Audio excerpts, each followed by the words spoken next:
Hello then. I decided to give someone around 15 minutes to actually notice the notifications I sent out.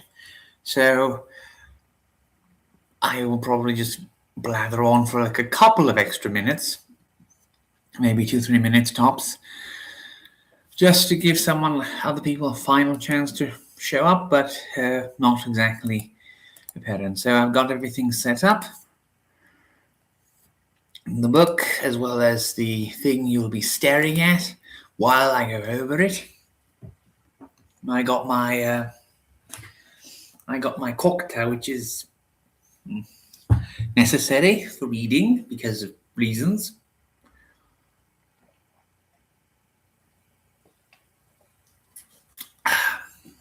Well, now then. Hello, kind.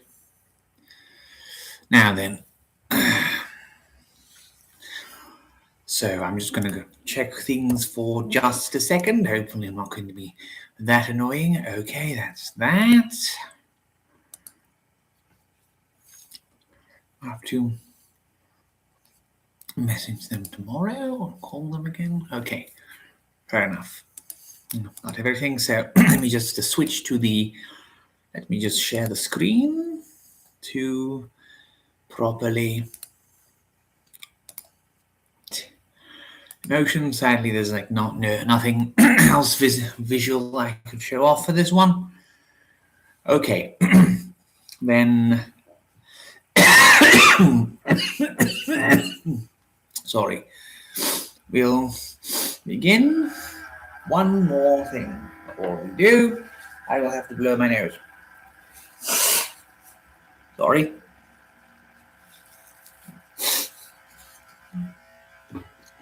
Hold on, it's doing the thing. I know, I see you. Okay. I'm just going to go here and I'm going to. Okay, now that I've washed my hands, I can start. Sorry for the delay. Still a bit of indigestion, but I'm dealing with it. Now then, where's the text? Okay, I have it. Now we can start. The Cross of Carl by Walter Owen. Note on the Cross of Carl. During the years 1916 and 1917, the writer was prevented from taking active part in the war by physical affliction, accompanied by severe pain, which induced him to take quantities of opium as a sedative. In the first half of 1917, his mind became increasingly preoccupied with the moral and spiritual issues of the conflict. He suffered from attacks of melancholia, which culminated in emotional crises. For some time, these crises were confined to the chaotic nervous aberrations classified as hysteria by neurologists.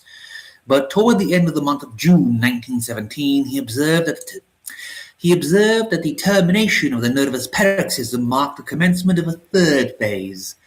The general characteristics of this third phase were in complete opposition to those of the preceding condition. There was a great sense of well-being, of peace, poise, and power. The mind was exceptionally lucid and alert. Physical discomfort and disabilities were non-existent. Spiritually, there was a feeling of integration, dispassion, and purposiveness. So marked and peculiar was this condition that he made notes, from which he compiled the following table of observations. Physical, partial analgesia not localized, i.e. sensibility diminished in degree to pain, cold, hunger, fatigue, and bodily weakness. Hyperesthesia specifically localized in the sensations of sound, light, and touch. Motor automatism of varying intensity, automatic and semi-automatic script, pulse 10 to 20 above normal, 100 average. Breathing very slow, 3 to 4 per minute. Temperature above normal, 99 degrees. I should mark this as probably not Celsius. I'm just going to put it out there. Mental rapid and clear perception of phenomena, supernormal lucidity, alertness and coordination, effortless recollection of all past impressions, expansion of sense of space and time, imaginative luxuriance, exceptional power of rhythmical and musical speech, impairment of the power of verbal visualization, bad spelling. Psychic, obliteration of the psychic diaphragm normally existing between the conscious and subconscious elements of personality, extinction of the passional and egocentric emotions such as fear, anger, aversion, hatred, acquisitiveness, voluntary heteresthesia, i.e. the power of projecting the sensibility into any selected object, whether organic or inorganic, conscious or unconscious. Occasional polycationary consciousness, involuntary. By this is meant the sensation of being in two or more places at the same time. Visual and auditive automatisms manifesting as flashes of pale blue light of great intensity, and a sound of singing in voices accompanied by music, a sense of spiritual completeness and exaltation. Whether the abnormal condition described was induced by the administration of opium, or whether the opium was merely a contributory factor, I have my own opinions on that. The writer is unable to say. About the middle of the month of July 1917, he suffered a particularly severe attack of depression, which was relieved by the usual nervous paroxysm, but this time of exceptional violence, which gradually subsided into the third phase. At the commencement of the third phase, on this occasion, he experienced a vivid bilocation of consciousness. So clear and complete was his sensation of being in two places at once that his entire personality appeared to be double. One of these personalities was his customary one with the modifications tabulated above. The other was that of a soldier in the trenches of one of the battlefields who was about to take part in a dawn attack. A circumstance which he observed particularly was that, making allowance for the difference in locality, the hour in both places synchronized perfectly. The secondary personality was in no sense a mental marionette of his own, but an individual with whose name, history, relative social ties, and mental and spiritual makeup he was as familiar as with his own. At the same moment that he experienced this bilocation of consciousness, he was prompted to record in writing the experiences of this soldier. It is this record, without alteration except for the condensation of certain portions of the chapter entitled Golgotha, which seemed to him of too revolting detail, that forms the narrative of the Cross of Karl. During the writing of it, he was a spectator of and actor in the events related, and he underwent the experiences of his alter ego even more vividly than if they had been actually so objective, as a consequence of the heightened sensitiveness and lucidity which accompanied his condition of dual consciousness.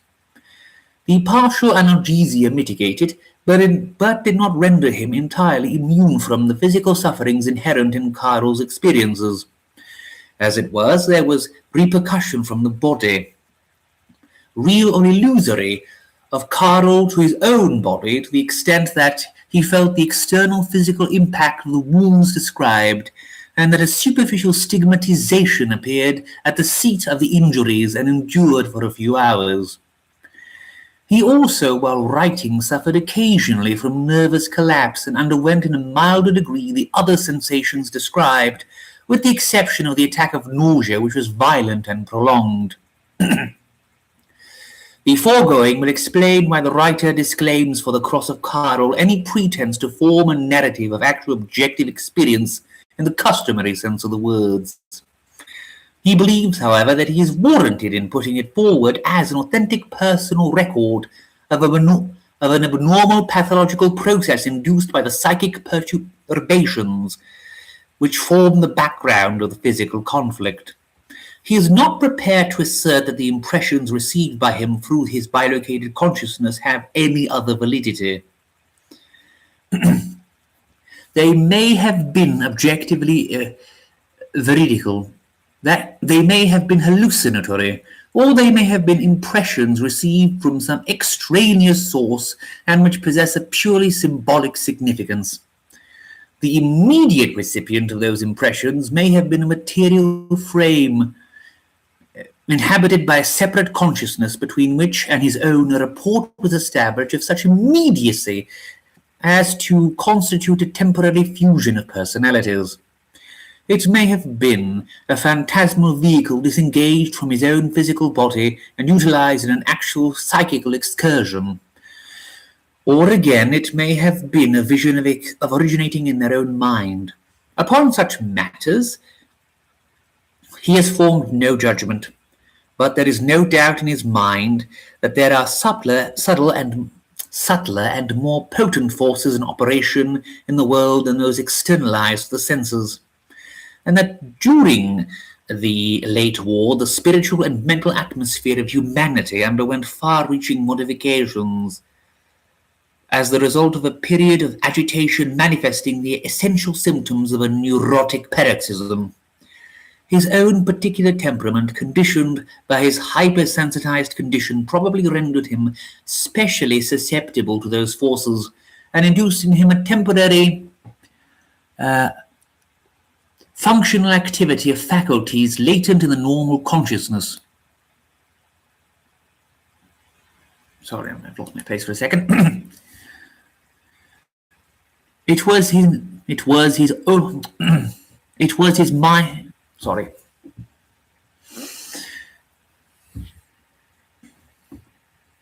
It was his mind suggestive that in his case the neurotic explosion had superseded or by temporarily by a third phase in which the higher faculties of the ego appear to be liberated and suspended. And it may not be beyond the bounds of probability that the third phase may be in some degree the foreshadowing of a development in the collective consciousness of mankind, of which the first indications are gradually becoming apparent at the present time. After that long preamble, we can begin. Though I walk through the valley of the shadow of death, I will fear no evil, for thou art with me. Thy rod and thy staff, they comfort me. Psalm 23:5. Gethsemane. Carl shifted his weight from one foot to the other on the first step and leaned his body as much as possible against the front wall of the trench. Usually such relief was to be had, for Carl was sturdy and inclined to fat, was not to be had, as Carl was sturdy and inclined to be fat. But here the rain, which for the last 3 days had ceaselessly poured, had carved a little gully that ran down from the parapet to the steps, so that Carl lay half-cradled in the embrace of the earth, and his legs, which since he left his home a week ago had gradually grown wearier, till they were a permanent ache to him, found thus for a space relief from a portion of his weight. His rifle lay across the parapet in front of him, bayonet fixed, but Carl's eyes did not rove forward, for that way the unwary soul departs quickly, and the red spout of blood in a trench that waits the signal for a dawn attack is not beloved even by the best-tempered lieutenant. So at intervals, picked snipers peered here and there, a periscope poked its inquiring nose, and the trench was like a queer beast that felt the air with horns. And Carl kept his nose low like the rabbit that the good soldier knows so wholly how to be. And while overhead death zipped and sang, and the rifle shots of the snipers pinpricked here and there the thunder of the guns like an impish tickle on a mammoth's flank, or the puny staccato of crews of foundering barks over whom the ocean rolls. The guns were terrible that morning, dreadful, like the voice of some behemoth of man's making, whose works, indeed, when he strays from God, are more terrible than God's, not greater, but grotesque and unholy deformed. Dreadful as the abortions of an angel. And truly the ground on which Carl lay was like some beast that heaved in birth pang, in the throes of pain too big too big for earth, and the air shuddered with the breath of its woe. Now it grumbled like Vulcan far off in bowels of adamant and granite, and then a gust took it, and it shook afresh, gathering its blast. And the scale of its breath was the gamut of madness, and the anthem that it sang, the anthem of the agony of all the choir of hell that sang to the bottom of... Sorry, I will start that again. And the scale of its breath was the gamut of madness, and the anthem that it sang, the anthem of the agony of all the choir of hell that sang to the baton of Abaddon, the Trisagion of the Pandemonium, unholy, unholy, unholy. Sometimes a lull made an island in the roar, but when it burst again, only more terribly did its billows roar, and more brutal the bellow with which it shook the blue. At such times, Caro clutched the ground with trilling tympanums and bastinadoed brain, conscious dully of the grey day an inch beyond the goggles of his gas mask. Silly things kept coming into his head. He wondered what they would be having at home for breakfast. Sorry, I'm just quickly checking a message I got. I have to. Sorry, that was a very temporary response. This was perhaps because he was hungry. Then a terrific burst of sound swept over him, and suddenly he recalled what he had heard a girl say to a lover at the station the day he entrained. She had said, "Remember to be careful." It seemed so unutterably silly. Careful. Oh, that was woman all over. She should be here, the silly. Then he remembered his wife and how he had told her first that he would bring her back the cross. His mind went back to the time when he was not fat, when he had wooed her in the long twilights after work, of their walks along roads deepening in the dusk, and the marriage in the village church, just a little hurried perhaps, for they were human, these two, and of their first child. He put up his hand as if to wipe some mist from his goggles, but the mist was not on the outer glass. Over Carl, too, those wings had hovered. He turned at a slap on the leg and saw the sergeant passing along the trench. The man on his right put his nozzle grotesquely like the muzzle of a dog close to his ear and yelled through to him. "We go over at 8, fatty. It's 5 to now. When you see the signal, over you go. We've got to get Hill 50. "Where's Hill 50? Carl called back at him. The man waved his arm. "Straight ahead," he said. "But it's all the same. You'll never get there. It might as well be Hell 50. Inside his stuffy mask, Carl darkled. Sorry, it literally said darkled. It never... It's a bit of a... I'm gonna literally say how it's spelled in chat. I've never seen this word before. It sounds really silly. I'm sorry. So to continue, inside his stuffy mask, Carl darkled. The man's word waked in him a strange rage. What was he here for? What were they all fighting about, those fools with their Hill 50, which might be Hell 50, and which was to be got to, but could not be got to by the fruit of woman? If they would only stop that infernal racket, the cross. What had the cross to do with this place of 50 hells, of tabulated infernos? A wrath swept through him, and his poor flesh, empty now for many an hour, trembled in its hollow. He raised his hands and beat the clay before his face. "Curse the cross," he shrieked into the unheeding womb of din. "Curse the cross! Curse the cross!" So said Carl in his ditch that dim morning, while the beast that man had made raged round him and wounded him, even further and firmer in its toils. And you were right, Carl, as man is in the main right and men in the mass are in the main wrong. But you should have stopped at that. Just, Carl, for that was a hard thing to say now. And out there death reaps with a free sweep and singing salve, and not with curses in his heart as it fit that a man should meet his maker.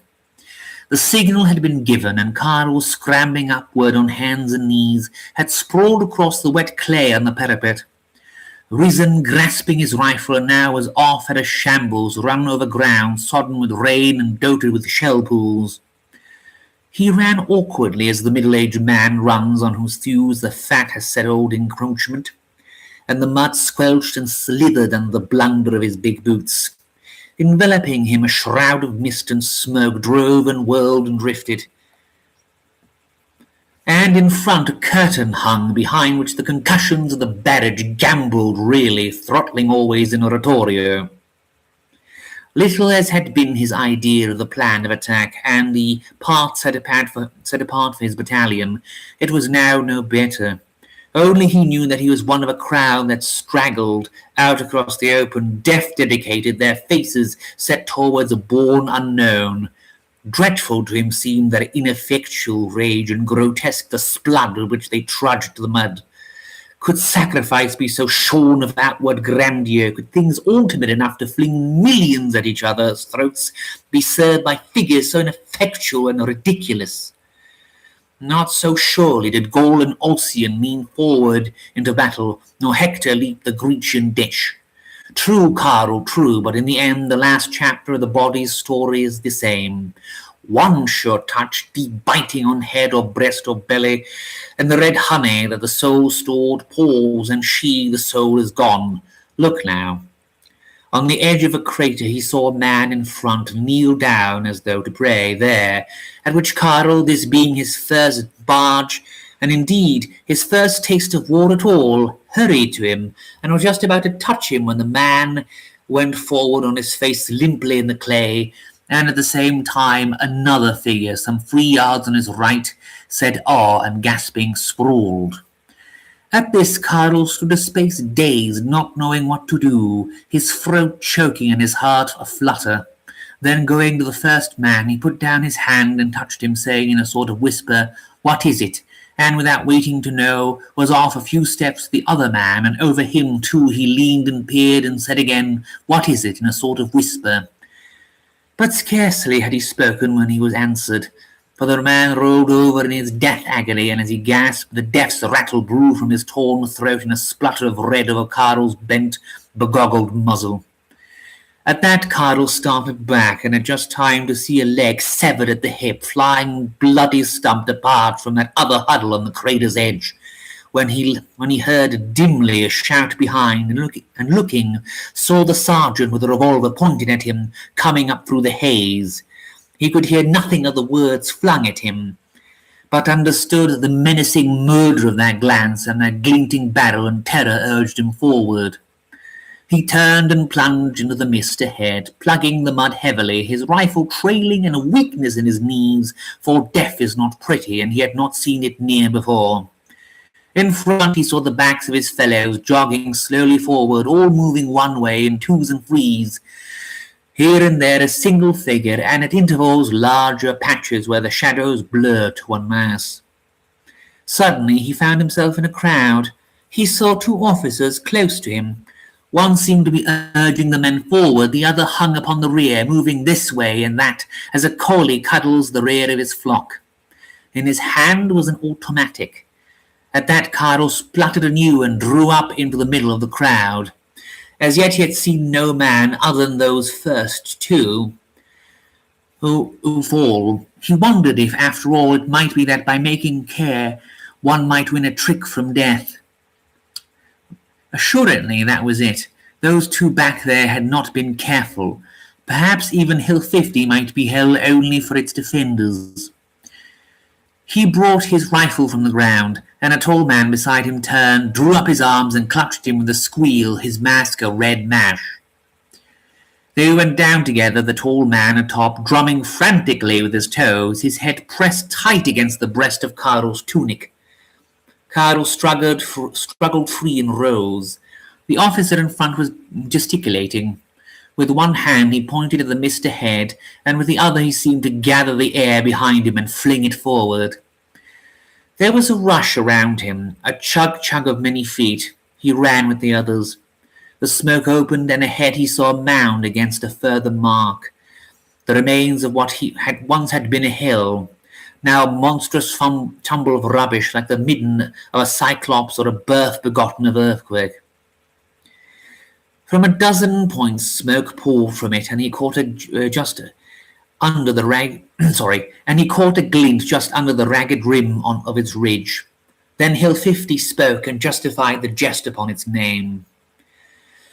3 horizontal bands, one above the other, crashed into flame about the crouched hunch of the mound, and as the air knew that the jar it shuddered and its riven chambers crashed heart-shatteringly. Cataract after cataract of sound poured. Niagaras of thunder gambolled amid a din of tumbling Gibraltars, and over their jostling battlements the trumps of judgment braved their blast of desolation. The run was a brass that banged, and the earth answered with her voice in travail. The air, too, was become the playground, where, in a carnival of passion, immense presences danced with feet nimbler than the doe, and wings swifter than swallow wing. Their leap was whirlwind, and the brush of their passing pinions vertigo unnameable. Here and there they whooped and stooped and flew, bruising the poor earth, burrowing to burst their fiery hearts and throw fields skyward in steel-shot fountains. Overhead, where the eye pondered its flutter, their sirocco grew to full, and ere the lid dropped they whooped their warp and went. It literally says, it whooped their warp and went. That's just how it is. Before that onslaught, Carl's band went down like penned cattle above with the red sledges busy. 3 level sheets of flame, fraying out from the hills 3 bands of fire, converging, took them on a single edge of steel, solid almost as an axe blade. The first ranks, cut in two by that dreadful stream of death, wilted and were no more, and the blade, passing on, bit ever deeper into the huddle of the ranks behind. Sorry, I'm just checking. Oh. Okay. A blanket of burning air swept through on Carl, filling his lungs through the mask he wore. A jumble of screams beat into him from in front and above the heads. Before him he saw a toss of arms and a shattered rifle spin. Then the man upon whose heels he trod burst like a puffball. He seemed to blow out and go, burst into a whirl of shattered bone and flying blubber, and where he had been his cut-off shriek hung. Carl's mask was torn from his face, the left ear strap taking with it half the ear, and now Carl, too, conscious of that cruel pang, screamed. Something hit his bare foot, something warm that squelched and fell at his feet, leaving his eyelids heavy. Dazed as one does such things, he stooped, saw it red and twitching under his hand, and screamed again. Then he turned, and with the goad of the horror kept in his soul, deep in his soul, leapt in the mist whence he had come. But now no more does he know where to go, nor how to guide his heavy feet. The air is an inferno of flying fragments, dust and flame. Everywhere those murderous devils leap, and where they strike, chaos thuds to being, and being in her turn to chaos.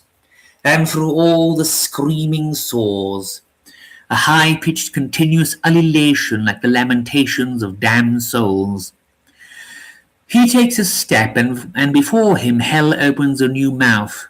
His next leap is sideways, and a gaunt corpse from which the uniform streams in crimson tatters whirls spiral-eagled at him, swooping like a great strange bird from a cloud of smoke.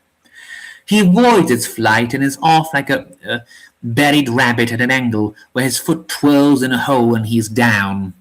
As he rises, a man what has been a man, comes down on top of him and crushes him in the mud. A weight presses his chest, and through his tunic a warm moisture soaks his skin. Again he struggles up, pushing that nameless thing from him, his mouth a twist, and when once more he stands, his tunic from collar to waist is no longer grey but red. Down his neck his torn ear, too, pours its quota. His helmet hangs backwards. The tatters of his gas mask are twisted about his throat. Around him, as far as he can As you can see on either side beneath the pall of vapour to front and rear, the plain is like a pot of mud that has been stirred, and in which great bubbles lie bursting, having left the pits. And over all that tumbled plain lies the harvest that the guns have gathered, the crops of flesh that a man's told, the beast that he has made. Here like a sheaf 3 bodies stand leaned together, planted to the knees in mud, one headless, one with a jagged fragment of steel projecting from its back, the other unmarked save for a trickle at the lips. Near these a carcass without legs or arms, and caked with clay, lies like a grey valise. Further is a leg, naked and blackened. A boot protrudes, a rifle with a hand and forearm hanging from it sticks butt upward. There is a huddle of bodies in one place, piled one upon the other, and away from that heap something drags itself upon its hands, something like a maimed dog that lifts a blackened head and howls. Hill 50 has spat her spirit for this time, but her chosen children, the snipers, cuddle their rifle butts in her ditches. Children peer steady-eyed into the mist. And at the movement, they of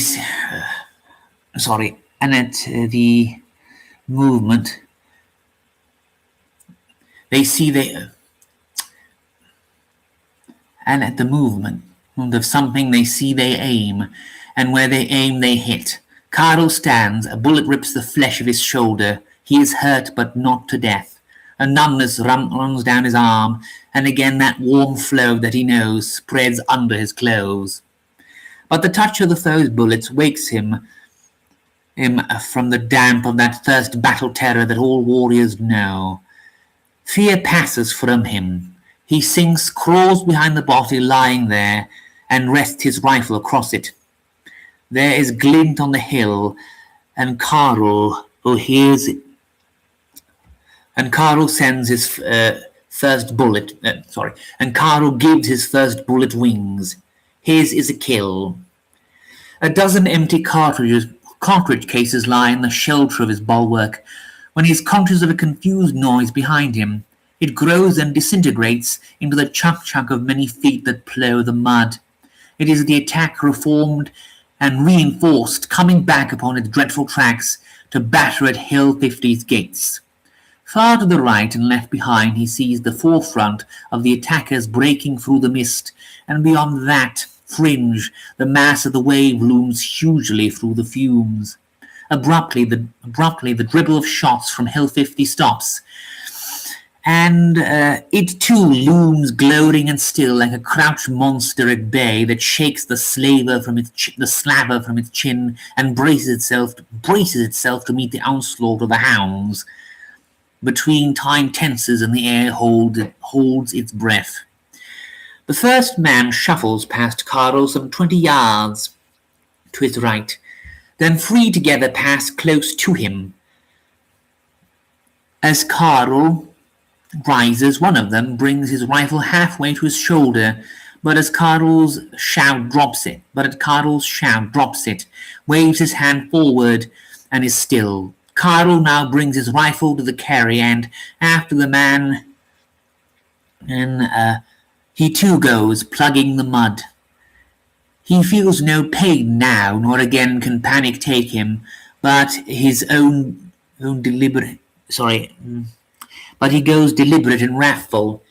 It is as though there are in him 2 Carls, one above, calm, resolute, unshaken, and an under Carl, which is a creature of passion and hot anger and red frenzy, like an elemental born from the torture of a slaughterhouse.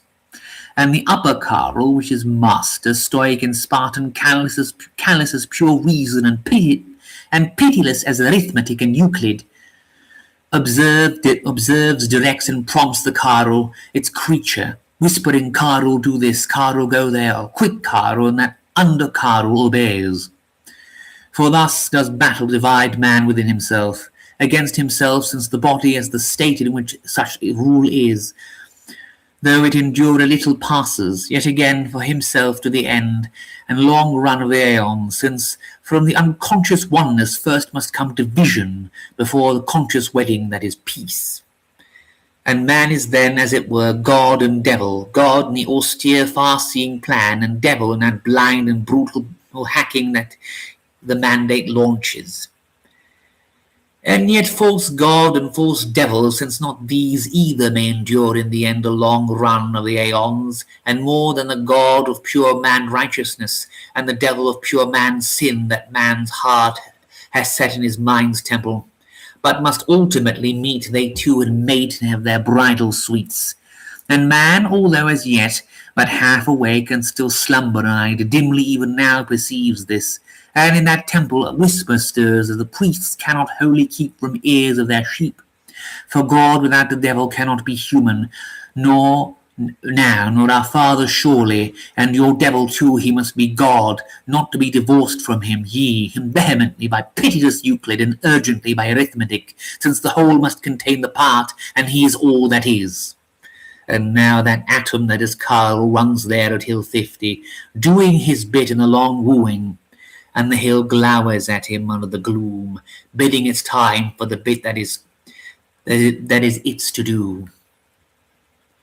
He has fallen back somewhat, for he limps, his ankle swollen so that he has had to cut open his right boot, and he is in the midmost of the wave of those grey figures that move forward like beaters shewing unseen game. No man falls as yet, no yelp or growl sounds from hounds or quarry. The foremost men come to the remnants of smashed and tangled wire, and posts splintered and askew on which a few dark bundles of rags hang sagging woefully like scarecrows propped amid the crops of murder. They pick their way through the mass, and now, at that tangled barrier's nearer edge, little crowds begin to gather, waiting to pass, for parts are impassable, and the fords narrow.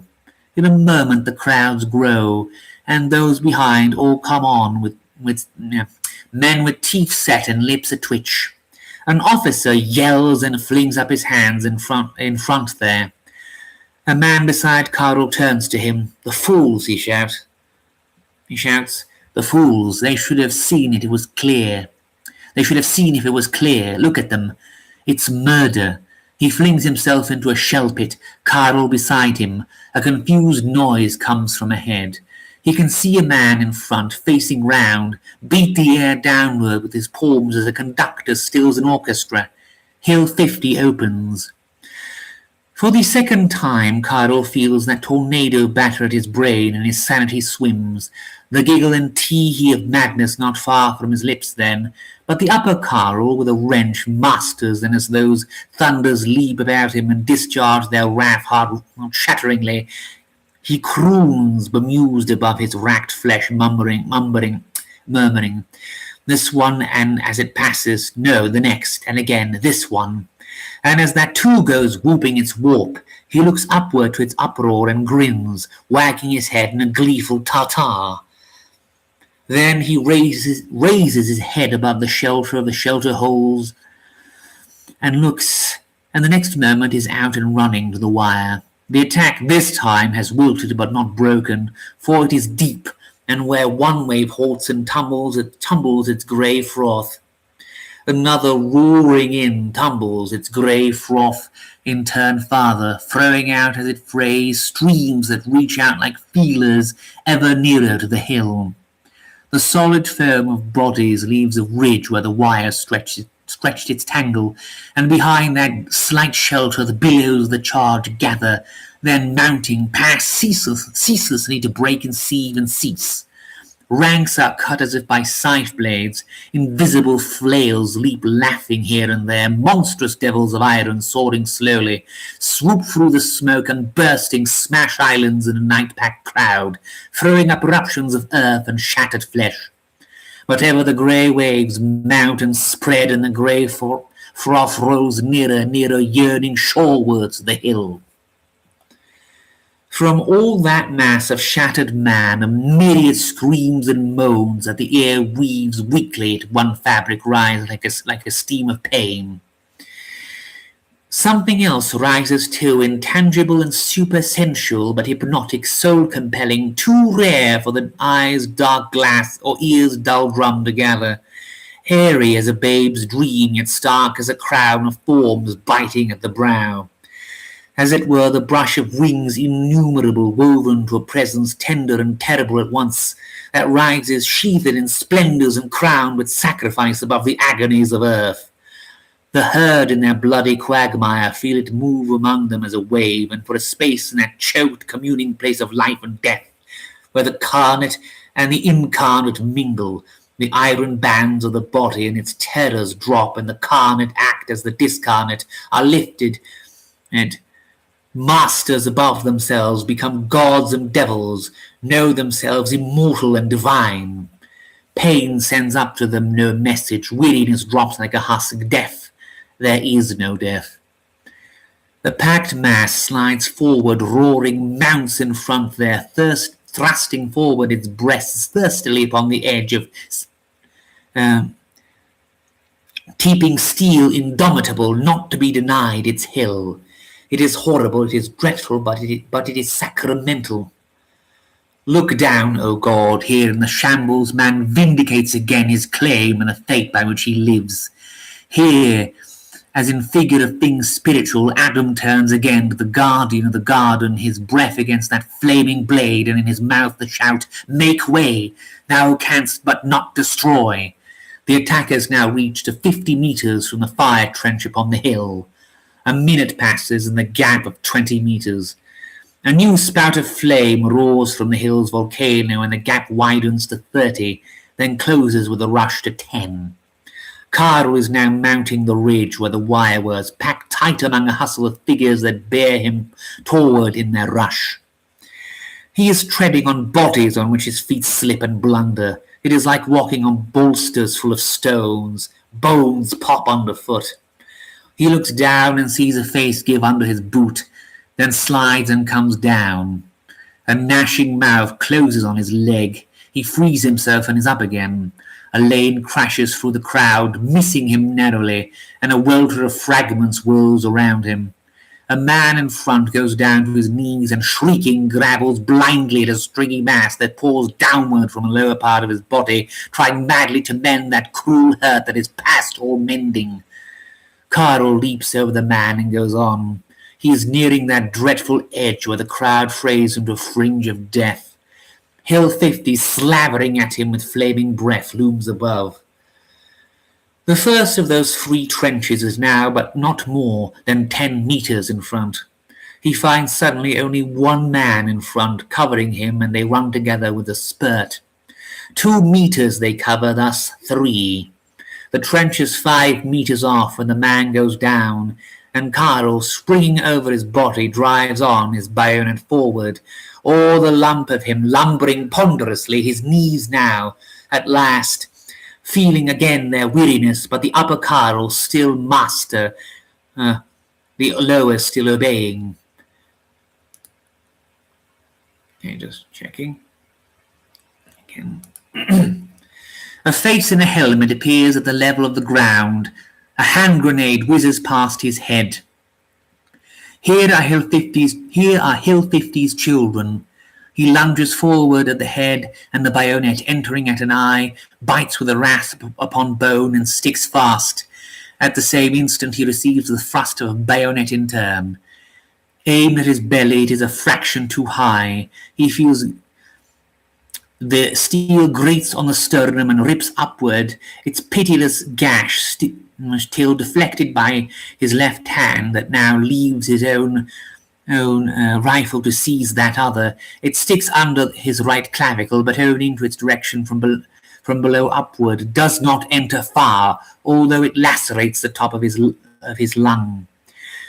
Also a bullet goes through the flesh of his left calf, touching the bone but not breaking it.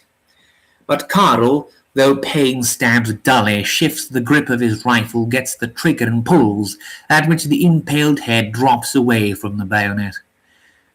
He now has the other's rifle firmly held in his left, and though the man pulls, Carl is no weakling, and his weight is firmly anchored. Suddenly, the other man lets go of the rifle, and as he grabs a hand grenade, Carl's bullet brings him night. Carl stumbles into the battered trench, and as he crumples on its floor, sees all along the wave of the attack sweeping in, and a tumble of leaping figures and clubs that raise and fall. There is no surrender. Hill 52 has her vision and her faith, and her firm-lipped children that fight like devils die like gods. But Carl is but Carl is in a bad way now. Things are slipping from him. He feels the trench swing like a ship beneath him, and as in a dream hears a voice murmur at his ear. With the palsy of swoon creeping on him, he puts his hand to the wound in his breast, and sipping deliciously the poppy boon of sleep, his tired mind sinks into the plush of dreams. Far back on the other side of Hill 50, an officer in a dim dugout with a telephone clipped to his head reaches out his hand to a button and presses it. The set of mines had been well laid as a counter for the possible loss of that first line, a backward gnash of the hill as she withdraws a little and hunches herself farther in her ambush. And that gnash now crunches. Five mine chambers set deep at intervals of 100 yards, each well gorged with deadly food, with cunningly knuckled tunneling to absorb the backblast, and heavy tampions of cement and sandbags burst upward as with one shock beneath the battered trench, their voices blending in one terrible roulade at which the hill rocks. And 5 separate mushrooms of soil sprout monstrously and spread and burst, throwing far and wide fountains of debris, battered guns, riven cement blocks, beams and wire, rifles, smashed ammunition boxes, and remains of men. Late that day, in a far-off town, in the great garret that she had crept to with her children, Anne, the wife of Carl, sat at the tiny window through which the gloaming darkled, and boding in her heart not to be banished, for she had no word from him since he went, though he had promised, and she remembered that at that promise she had winced in her woman's wisdom, knowing, as all women know, that for every man's promise a bow is strung whose shaft will some day wound a woman's heart. And when the postman came his round, she raised her head eagerly, yet feared to go to the door. And when she heard his footfall fade and die, suddenly she bowed her brows, there on her arms upon the table, and her shoulders shook, for all her woman's home was reft of its man that night, and the half of her heart cheerless, like the cabin where the fisher's wife waits lonely with her light and sadly watches, knowing only that her Joe is on the ocean, but where in all its desolation and tramp of billows she knows not. And in the gathering shadows presently she slept. But Carl lay that night on a keldama, and a gentle rain fell upon him, his upturned face, and upon all who lay there with him. God, as it were, sweating in his heaven with pity, while below man groaned in the Gethsemane of his flesh, and his sweat was blood. But Carl was not dead. For him wait deeper depths than those, and greater heights. His grave is not yet dug, and in 3 days he must dig it with his hands. Part 2. Golgotha. I need to go turn on the light and have a bit of a drink.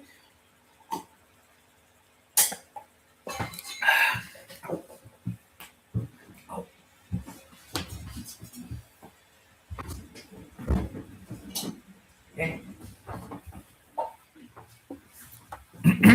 Now then, just quickly checking the chat, and we can continue.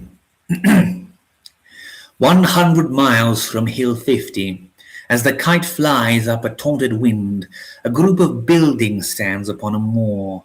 Between it and the hill stretches a rolling country, dotted here and there with villages, mottled with a dark arash of forests and weaved lividly with rivers that gurgle slowly to the sea. It is a dark land and desolate, for over the larger part of its walled juggernaut has crashed. It is a dark land and desolate, for over the larger part of it war's juggernaut had crashed, and though many months had passed since that time of terror, man had been too busy feeding its wheels yonder where it had struck in its ruts to trouble overmuch to mend the scars and tramplings of its track. In the villages grass grows its green beard around the cobbles, save in those through whose shuddering streets food is dragged daily to the beast. Forests have been felled in acres to make room for road and railway. Groups of ruins stand gaping gloomily amid lopped and riven trees. People are scarce safe. People are scarce safe in the arteries that yield that ceaseless tribute whose drain the land now begins to feel sorely. Through the forests, wild winds for through the forests, wild winds, for it is winter, throat their low note of moaning. Sometimes church bells toll, but weakly and appealingly, a wail which the people hear indeed, but heed no more than the elfin bells that sleepy shepherds hear along the evening hills, though sometimes they go in and move their lips dully in that house that might be Rimmond's house to them. For the priests have mostly been smitten dumb by the blast of Ball's passage, and the voices of those that still speak are a sound in which small comfort is. But the soul knows, as indeed she knows all, that by that road, though on it night gathers, dawn comes, and wearily still the mind plods to her urge through, though no star beams now, and the flame burns always, though deep, and the earth knowing makes her attack to smother. But though not yet is the fire's victory, the day comes when the clay shall be riven, and the sky kindled with the fires begotten. Southward on the moor the land rolls flatly and bare, save for low bushes for many a mile. Northward, some 2 miles from the group of buildings, a river sweeps in a curve, and on the other side is a small town, north of which again the land goes more pleasantly, fruitful with the crops whereby man's body lives. Eastward, far away, a low range of hills tumbles the horizon lazily. Over these hills at dawn the sun dews the moor, always suddenly, for every night a night sweat falls there, no sweet dew, but the clammy moisture of marshes, such as in great part the moor is. And like an evil thing that has settled to work unholy this, as the first hint of day rises in a thick vapour through which the sun, when he comes, glares redly. The buildings stand far out on the moor. There are 3 main structures, a central larger one, oblong, about 50 yards long by 20 wide, and on either side of this narrower sheds of almost equal length, evidently accessory to the main buildings, like covered platforms for loading and discharging. A cluster of outhouses completes the group, all hideously constructed and galvanized, of galvanized sheeting and raw girders, liberally daubed with whitewash. Checking the chat again.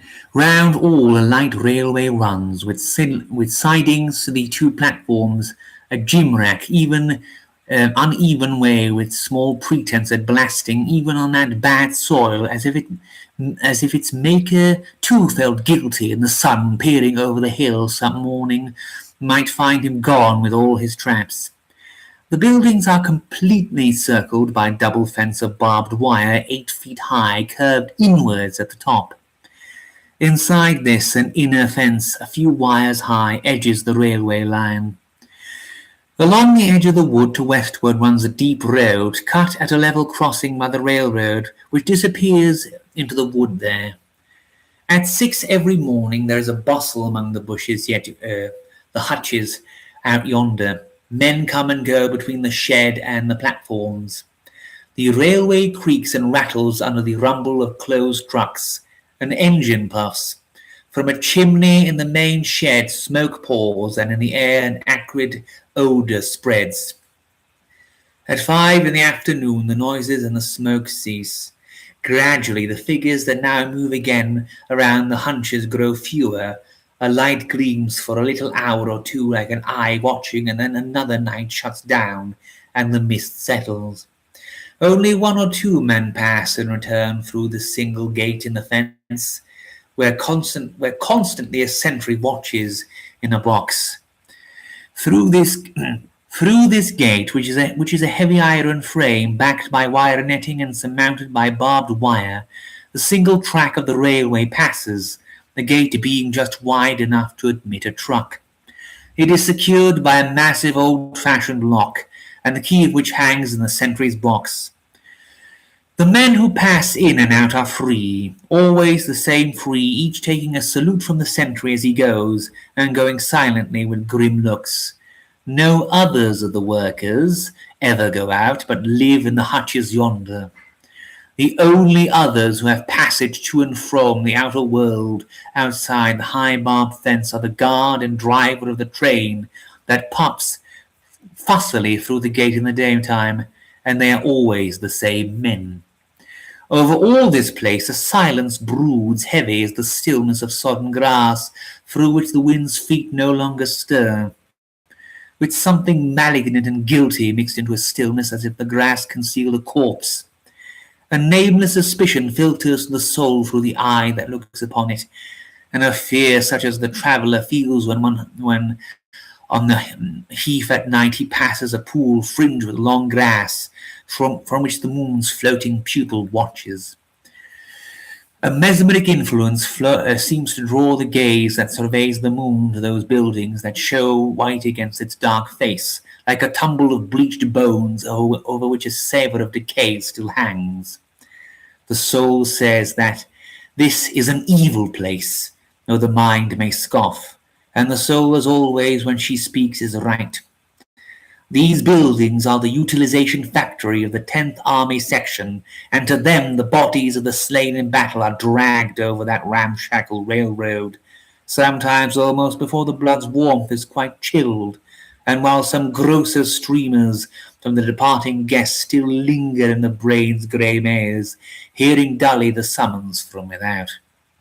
The bodies arrived in covered trucks drawn by a fussy engine, with pantings and shrieks that seem deliberately devilish.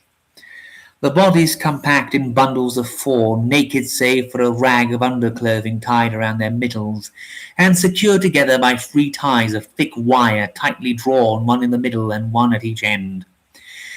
At each end of the bale protrude 2 heads and 2 pairs of feet, the heads ghastly in their expressions of agony in all its moods, though now and then a face where peace has rested looks out and gives its blessing undismayed. The feet are pitiful. They have come so far and now must go this farther, even when all their walks are taken. To every train that draws up at the right-hand siding, looking toward the hills, there is added an open truck with a dark-coloured tarpaulin drawn right down over its top, an iron tank like a big kitchen sink on wheels. In this have been loaded the fragments that it was not possible to bundle, for bags are scarce and their cost would make an inroad on the factory's dividends. And a factory, though under military organization, is run at a profit, must so run, or the shareholders will be angry. For even to this last has mammon come, and the intellect that weighs some in its balance and wants but a fulcrum to lever worlds, divorced from love, ministers in the sty, and chuckling counts the higher. From that truck, last always on the train, a thick dark liquid oozes through invisible joints in its iron frame, and leaves dribblings all along the track. Sometimes the tarpaulin bulges on the top. When the train draws up, and there is at least 1 train a day, the wagon doors are unsealed by a stout fussy official wearing a skip cap like a station master's, who clatters along the platforms and bangs down the hasps of the wagon doors one after another, collecting as he passes the little green cars from the frames let into the lower corner of the wagon's sides. With these cards, he fusses off to a small outhouse where, in an office reeky with disinfectant, divided down the centre by a partition which has cut an opening like a booking office window, he bangs them down before a weak-chinned youth who sits at a desk on a high stool and is off again.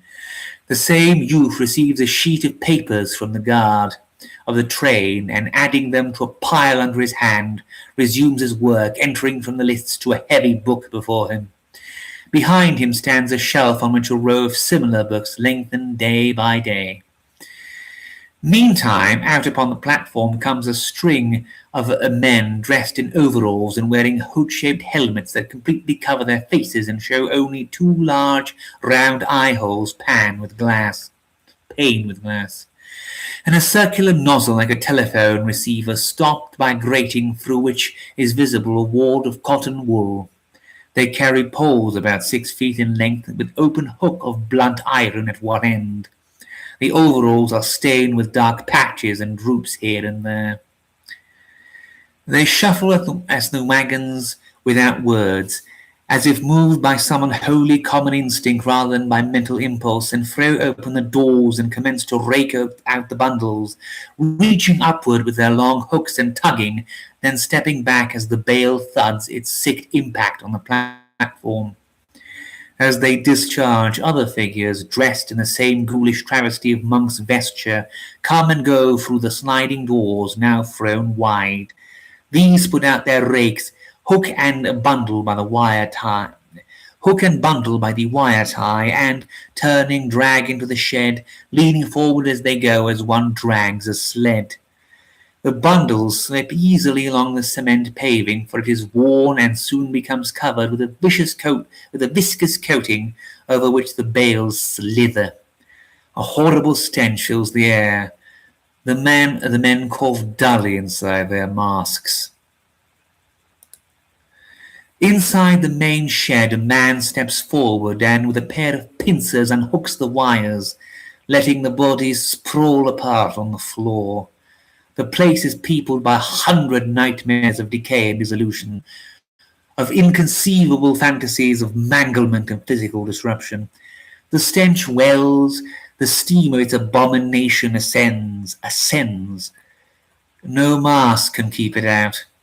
No, nor can an iron roof hide it, and one by whom no violet by the wayside blooms forgotten, whose face is maskless as the day, be assured, O soul, that he is near.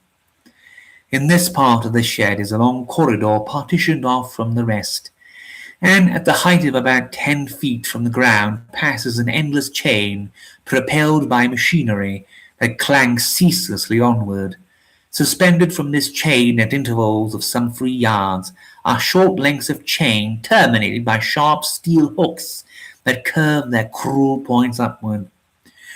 A man pushes the bodies forward with a pole under the chain, and another, taking the hook with his right hand and holding the short chain taut with his left, fixes the body by inserting the hook under the breastbone. The chain clanks and the body goes off, its heels dragging along the floor, the upper portion of the trunk sagging backward, the head rolling, the arms swaying horribly, a sickening travesty of a death agony.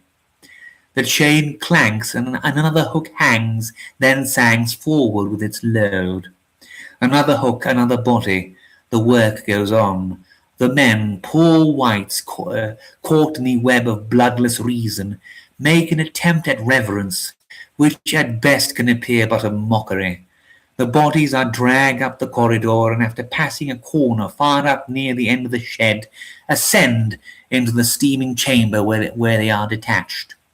After undergoing a treatment there under the care of another batch of hooded familiars, they travel up a belt which, turning at the top, allows them to drop into a huge iron vat that, heated by a furnace underneath from which comes up a dull roar, simmers like a pot of porridge. In the vat a great macerating wheel with massive iron cog revolves slowly, grinding half under and half above the surface of that awful stew, its pitiless rim passing 6 inches from the inner side of the vat. O thou who knowest the end sustain, and there the bodies as bodies cease. Far underneath in the vat's iron side is a door of iron tight clamped, and from this, when periodically the vat is emptied, the crushed bones that have sunk to the bottom are drawn out to play their part in the infernal alchemy of mammon. The exports of the factory are pig food, fats, glycerine, and manure, brewed and distilled and strained from the much that once was bodies of men. Temples of the Father, let his cup pass, for I faint. And to the 10th Army Section belongs the 85th Regiment, and number 1251 in that regiment is Karl.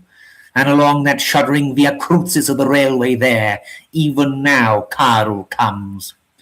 He awoke again to bodily being in a dark and stuffy truck in which an intolerable odour reigned. He was bound with wires that cut him where they touched, to free other fragments whose souls had passed out in that same agony of battle that had left Chiron unconscious, and by some quirk of that strange house where marvels passed unnoticed, sunk in a marble still mimicry of death. He was paralyzed from crown to toe, rigid in the posture in which he had fallen from the of the mine, nor was speech left to him. Sound reached him, but he could not answer nor even groan. Only a little light filters through his eyelids, opened so little that they might be closed. And now shall any see the horror in that tiny gleam amid the ghastly tumult of the sheds. Even as he woke, the snorting engine braked at the right-hand platform. The trucks banged in succession upon the hind buffers of the one in front, and he had no more time than to realize his state and take the odour of the charnel house. So his waking brain, when truck door went open, with a rasp and a hook, was dragging at his chest. They dumped him on the greasy platform in the bale. The agony of the fall stunned him back to blackness on the threshold of a deeper hell than he had yet known. When he woke again, he did not know at first that black had passed, for he lay uppermost in the bale, his face turned to the sky that spread dark and heavy above him. 5 minutes after he had fallen, the knock-off bell had gone. The men that night had been sulky at the order to unload within the last 5 minutes of a heavy day, and as their slipshod overseer, already in his Sabbath best, passed through the gate in the engine cab, gloating over the prospect of his weekly night out in the town 6 miles away, they had piled their hooks against the shed wall and gone after the hutches to take off their overalls and eat, and afterwards go too, each to a separate shadow for a time. The sky's dark.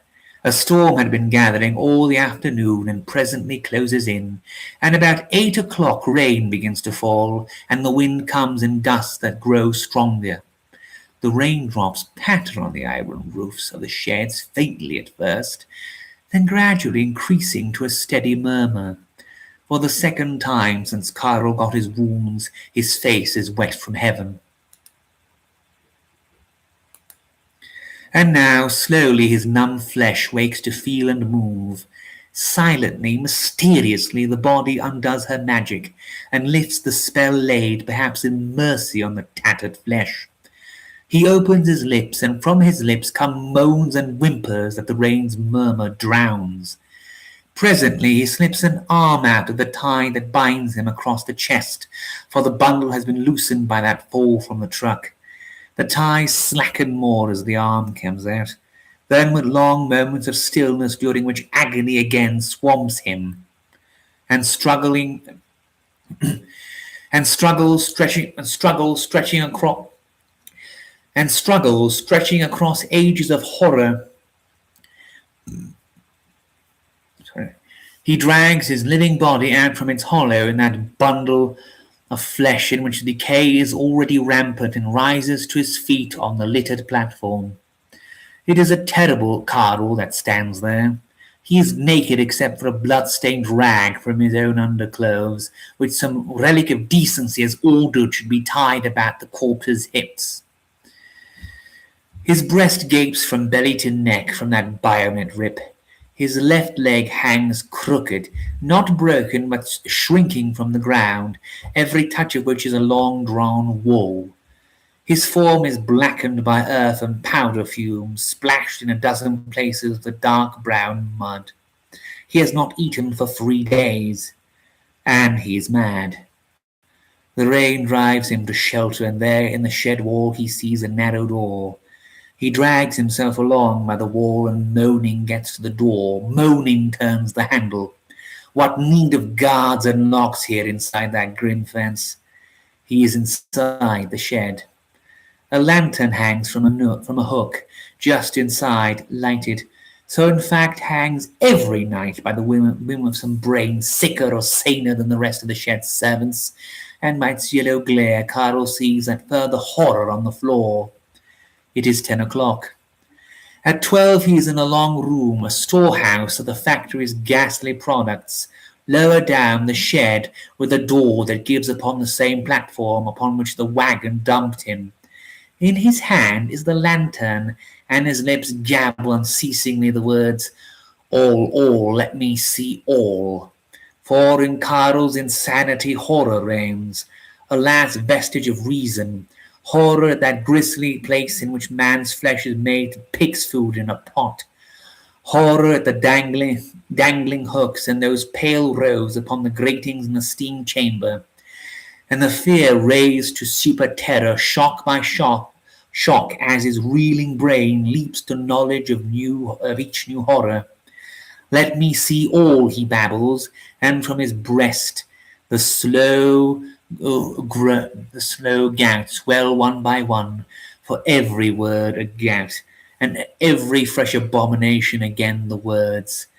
He has crept up the corridor of hooks, followed by his capering shadow, his bare feet slipping in the glass on the floor. He has crouched with outstretched lantern above the pot, and down in the cellar where the iron door opens has seen the vast heap of splintered bones that feeds the manure grinders. And one last horror has been his, one last drop of white-hot torture has seared his brain. He came upon it in a cask still unclosed. He had been empty for 3 days, and only afterwards he understood. Now as he stands there, he begins to faint again. He has fainted 3 times since he took the lantern from its peg, and he staggers, leaning against a heap of dozen casks piled on the floor against the farther wall some 10 yards from the door. His foot knocks away a block, and the casks piled in 3 tiers come down with a rumble, chasing him before them. To him they seem live things, monstrous births of horror, ghouls set there by man to watch and trap him. A choking moan comes from his throat, and his figure is off down the shed, the lantern dropping from him as he goes. The lantern overturns, the glass shatters, and the split oil behind him sputters and runs, blue will-o'-the-wisps flickering upon its pool. Then as the flames spread to a litter of stained straw and sawdust that strews one part of the shed floor, a yellow flame springs that with licking fangs reaches and leaps. But Carl, though he sees the flame's reflection throw his shadow ahead in a giant phantom that capers and sprawls over floor and wall, heeds not, for he hears after him the barrels rumbling, the floor hears slooping downward, and madly he scampers to reach that door before, or those trundling horrors bulging forward all lay their touch upon his heels. He reaches the door and fumbles at the latch, while out of the corner of his frantic eye measures the space between him and the foremost cask and the pace of its roll. He finds the catch, raises it and pulls, and for an instant his heart darts a red pang, and his panting brain swims as the door remains fast. Then it gives, and he is out on the platform where those pale figures lie, and the door behind him slams to shake an instant later with the dull thud of the casks upon its farther side. Checking the chat again. Instantly his flesh shrinks as the rain impinges on his already shuddering skin, and its liquid shell spreads unceasing his body. His torn ear wakes its smart at the bite of the wind.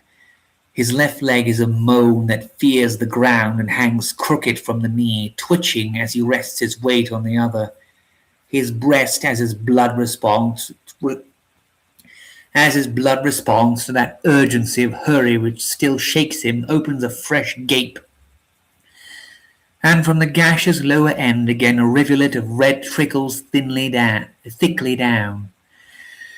By now the storm has spread its dark forces over all the sky, and the moor lies dark beneath great masses of cloud that roll their squadrons over the heavens and deploy and march and countermarch like armies that muster and take positions for attack, and charge and withdraw, flirting with lightnings.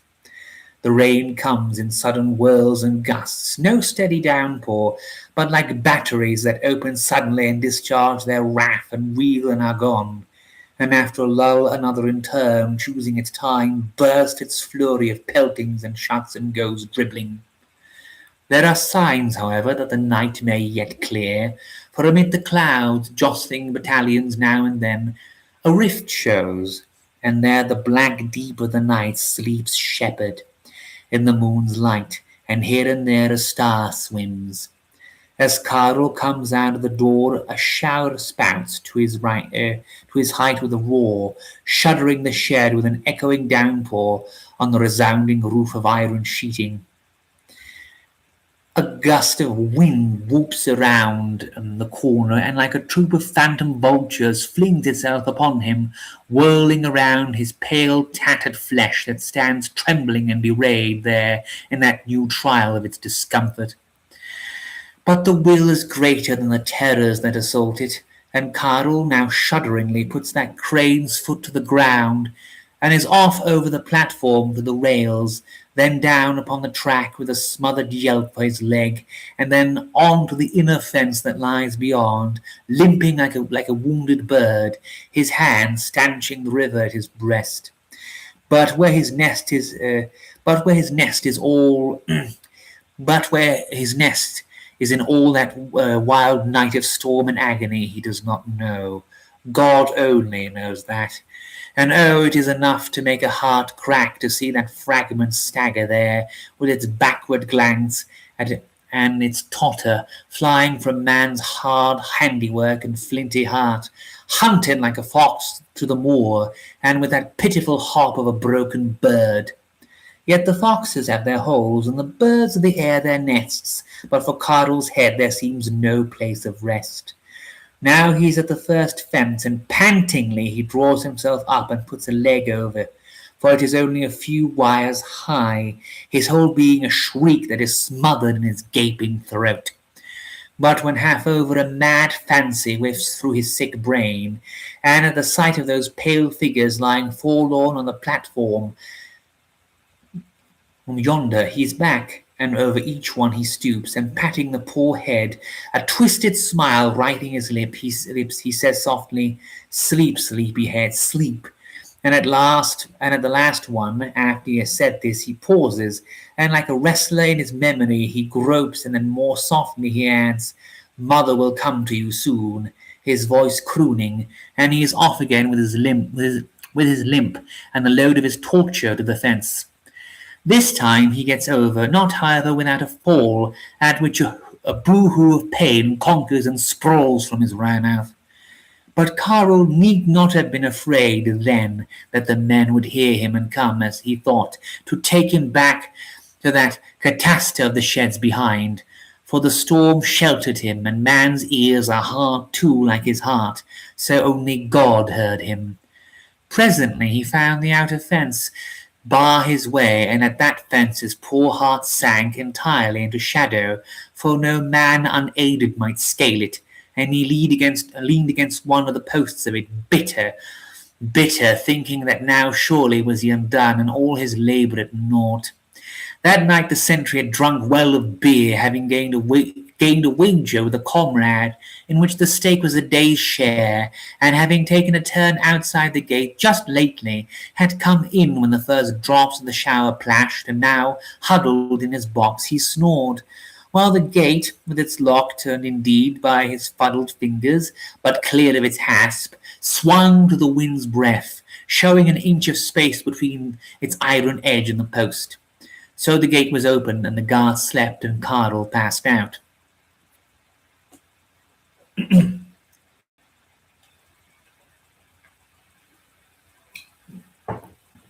Just checking the chat. Hello. You've joined us in the middle of something very, very grisly. I'm sorry that you missed a lot of this, but still a bit to go. So no worries, and welcome around. And I hope you enjoy the rest of this. And we'll upload the entire thing. Will be uploaded later, so you can hear me stumble over the entire text in full if you want. Now to resume. Part 3. Sepulture. The moor took him to its desolation, and the winds and waters wrapped him. Picking his way among the gorse bushes that dotted the moor's face, he went his weary way, his face set towards the forest yonder 3 miles away. Although he knew not whither he went, only that he felt the sheds even farther at his back. No longer now fearful of a sound, he lets his sick brain say freely her whims and fancies at his mouth, and between his whimpers words come, nonsense for the most part, and echoes from those shelves where the mind stores her regards, and from which now at random she picks and ponders and drones, now a passage, and now peevishly is off on a new quest, scattering the dust. And sometimes his head yawns in the wind like a sick ship, and from his back and from his slack lips come a diddle of delirium and a teetering sound of idiocy that gathers its shadows in the house where his soul still lingers. But soon with his gabble begin to mingle phrases disjointed at first, but slowly fitting together, with sometimes here and there a ray that breaks and goes, or gleams, or a gleam of peace in which a star swims like a fisher's boat with its light that rides the storm. Sometimes, too, a fiery thought sails wonderfully athwart that turmoil of raving, a thought too big for the Carl that passed through the anguish of the mount, and the horrors of the charnel house, a glistening orb that sheds calm light upon his suffering soul, like words which they who watch by madmen's beds sometimes hear and wonder at not understanding, but knowing here no madness speaks. Knowing here no madness speaks, for a sane man's mind is bounded, and in the penthouse of the brain the soul sets her asylum of sanity, and the sanctuary of her self-contemplation, that like all else must grow from a little room to big. But a madman's head is a ruined house, with walls agape and riven roof, through which looms the abyss wherein the planets swing. Not empty are those halls then, nor entirely desolate, that Balclutha of the soul, for the soul in her roaming looks in often, visiting that ruined home she loved, and drops sometimes there a flower gathered on the far shore she knows, or whispers their sweet secrets of other whens and wheres, so that those who linger by the door may hear at times, amid the fall of crumbling roof beams and the flap of swaying shutters, some echo of eternal verities, or feel above the odour of rank weeds and rotten grass the subtle perfume of those unknown blooms. So Carl diddles and droons his way over the moor with the supersanity of the insane, insistently asserting its note, and thus as he goes he murmurs, diddle, diddle, diddle. Oh, there was a cruel rip to give one, and struck in anger. But anger is better than hate, for God can be angry, but he would not hate. No, not even me. Diddle, diddle, diddle.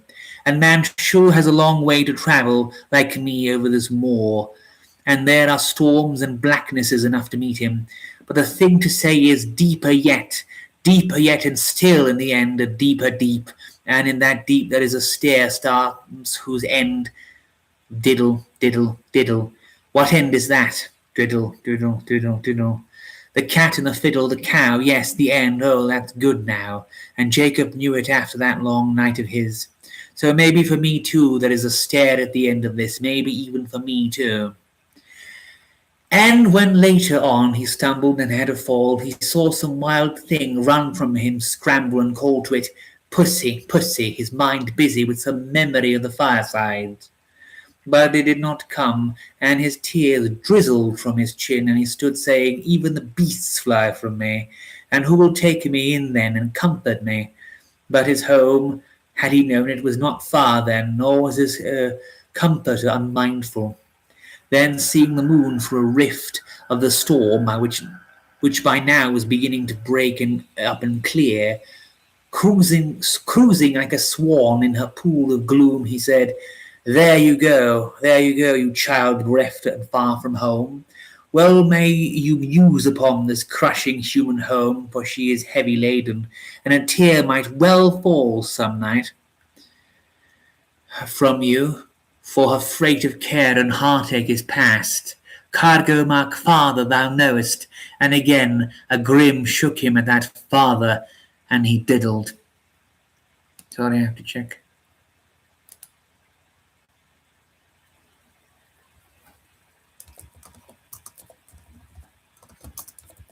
Sorry, I have to respond to a message. Checking the chat again. Okay, now let's resume. And farther on he stumbled over a spade with a broken handle that some workman had left lying there at the time those sheds were built. And listlessly, after gazing on it some time, he took it up and carried it with him, murmuring, "Here is a spade, Carl, and here is Carl's spade. But whether Carl has found the spade or the spade Carl, neither of them knows. For this spade has a broken handle and is thrown out on the moor, and I too am broken-handled and thrown out too, so that I am thought useless by all men, save it be to dig my own grave. Diddle, diddle. So we may as well go together, spade, for none will leave us, not even God. For if I be without a handle, how may he take me up?" And suddenly his foot caught at a stone, and he fell upon his face. As he lay, he lost his spade and groped, and for a moment had a pang of loneliness at the loss of it, but presently found it a little way from him as he lay, and felt immediately better of that pang, and followed his musing vacantly, his lips moving as of their own will. But it seems I was wrong now, for here is nothing but a broken spade. But when I lost it I was forlorn, and finding it was happy again, so that even a broken spade is some use, it seems, if one love it. And even when it is utterly broken up and moulded, I suppose it is not utterly destroyed, for that I am sure of, but its substance must pass into other spades, or into other and finer tools. But look now, someone planned the spade before it was made, and took iron and wood and put his plan in them, and clothed his plan and spade. But the plan was in the mind, and a man's thoughts now do not rot. A thought is not a thing, and man can't get at it to rot it or break it. So you see, Carl, the spade is good and need not be afraid. And at that he rose again, as he went hopping on amid the gorse, his brows wrinkled and his eyes puzzled, as with great thought that would not be tamed to speech. Once as he went he saw suddenly a dark form stretched out before him on the ground, like a great evil thing that lay in wait to betray his feet, and he startled it. All his fear swift turned on him, and his heart sinking, for that menace was sudden, and awful seemed that form, yet saying, "What cannot harm spade, surely cannot harm me." He made a step and found that it was his shadow, cast by glare that had awakened behind him on the moor. That thought with which he wrestled was very near then, and his soul was a Bethesda pool, which it seemed an angel's wing almost stirred, but at the light he turned, thinking day came again, and again the pool waited. Day was not yet, and it was an evil light that he saw far away whence he had come. The lantern he had dropped in his flight down the shed had set its flames contagious firm in that sinful house before any of its minions had wakened to its menace in that wild and roaring night, and now the conflagration was well under way, lighting up the moor with the glare of its destruction. Great billows of smoke, heavy and greasy as with the evil that had dwelt there, rolled far away toward the river before the wind that had now died to a breeze. And tongues of deep orange flame shot up, from which sparks whirled upwards. Now and then great flots of fire detached, soared a moment, and flickered and went out. The rain had ceased, the sky was clearing, and the murmur of the flame came up to Carl dimly, he being now about 2 miles away from the sheds, about a mile from the road yonder. He stood in an irregular circle of gorse bushes, and watched that far outward of red fury growing, and the sparks and flame flots fly their brief flight and go. As the sparks fly, he murmured. Then suddenly he was aware that even here the glare reached, showing him dimly and still faithless in a man's hard heart, and the hand that seemed always against him. He sank, thinking he would surely be discovered, and goodness knows, he thought, what new thing they will do to me if that happens.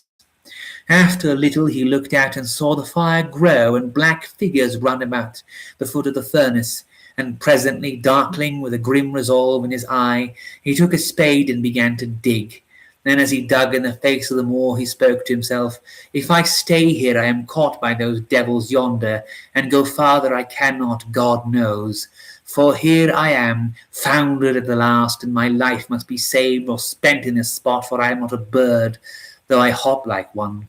And a twisted smile broke on his lips to a sob, he being then truly near his end, and his flesh but a living wince in which the soul lingered.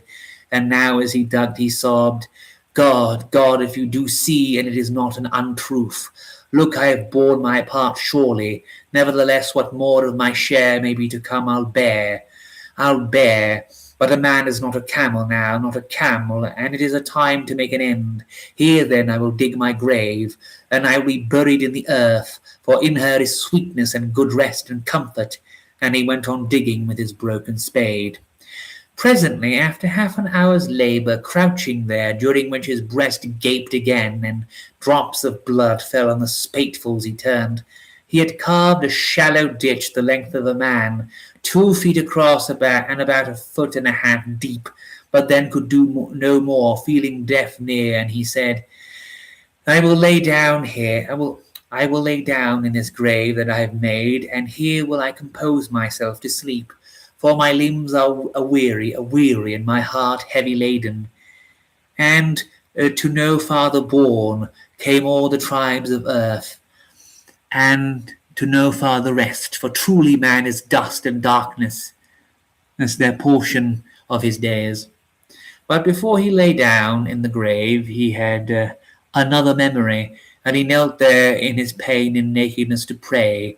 And when he had knelt to pray, he would have said the Lord's Prayer, for that seemed to him a good prayer, but he found he had forgotten it, and he could only say, and after a little, and he could only sob, and after a little he said, "Mother, Mother," and that comforted him, for God had made him as a little child again. He took the spade and lay in the grave, and closing his eyes, he said softly, "This surely is the end of my pain, and I can die and be at rest forever." And after a little, "But if there is a God, he will raise me." And he slept. Let me just check the chat again. Let's continue. Oh, okay. We're off to the final section here. Resurrection. In a swift, easy rolling car, 2 men sped along a road that night, leaving ever farther behind them the the snake line where the beast raged in which Hill 50 was a boil of torment. Before and behind the car went two others, each keeping its distance from the middle car, and each with 4 soldiers on board. Of the 2 men in the car, one was a burly figure dressed in a marshal's uniform under a grey cloak.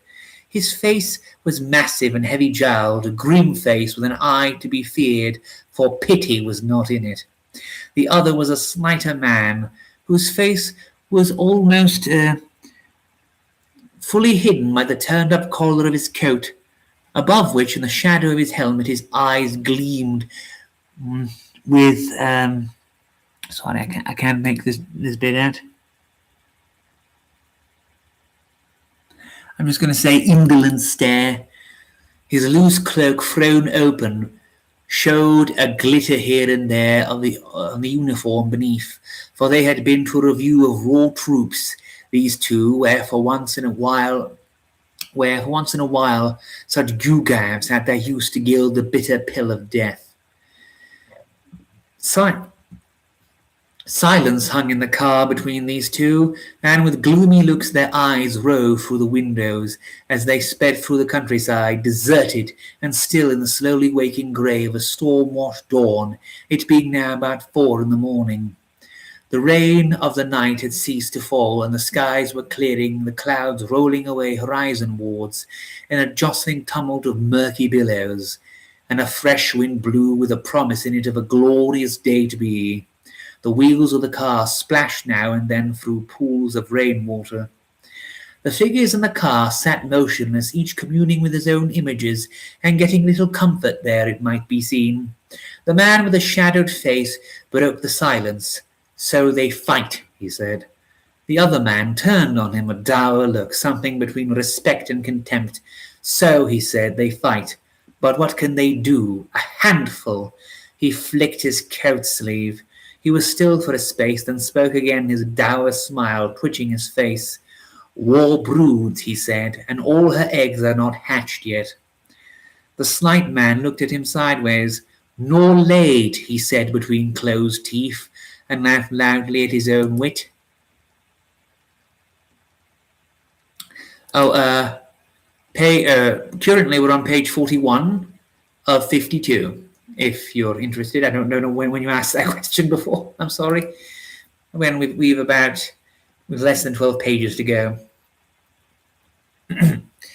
The car at that moment swerved round a bend of the road, which followed here the line of a forest's edge.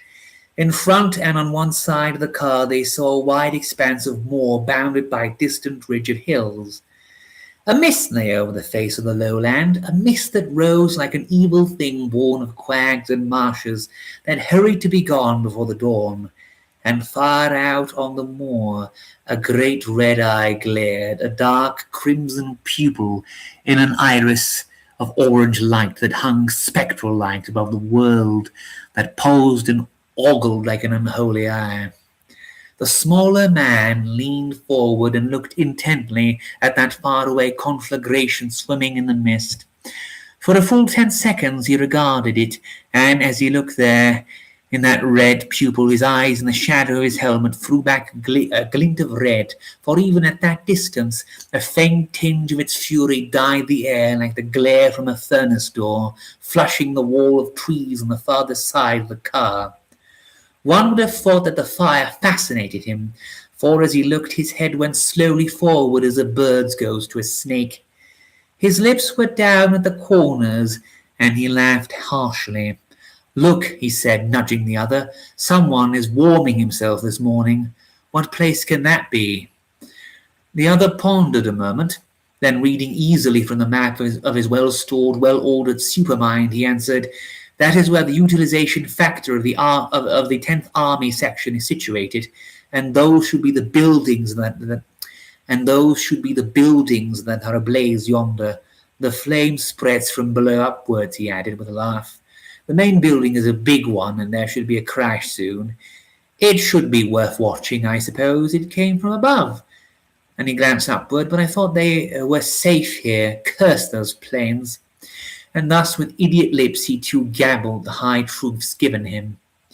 The other was about to lie back on the cushions, his mind ready to rove from that new toy, the fire, when a whim seized him, given as he was to fantastic tricks. He leaned forward and rapped on the front window, and the car drew up. The cars ahead and behind also stopped, and by the time he was out on the road, a group of officers stood around him at a respectful distance. "Come, Marshal," he said, "we will walk a little way in this fresh air and see that nearer. The crash would not be complete without us," and he chuckled. The other man in the car got up lumberingly and with a "Your command, Highness," which scarcely disguised his grumpiness, stepped out beside him on the moor. 4 of the others fell in behind, some 10 yards off, walking stiffly, their eyes straight ahead, and unmindful of the moor's beauties, for even in its evil it was a thing of loveliness there in the peerage of the dawn. The sky was now almost completely clear, and the mist was paling rapidly, waning the anger of that red eye that glowed before them. Behind them, the dark fringe of the forest was faintly tinged with rose against that night that rolled back yonder in the west. Far off, the hills lay on the horizon, and in the sky above the hills the morning star hung clear as a spark of crystal light. Checking the chat again momentarily. The flame that drew them burned ahead, and they trudged forward, their feet making a sound of chugging in the quaggy patches that interspersed the firmer ground. They had come the better part of a mile from the road when the smaller of those 2 figures ahead started and gripped the other by the arm. "Look," he said. They stopped. The 4 figures behind halted.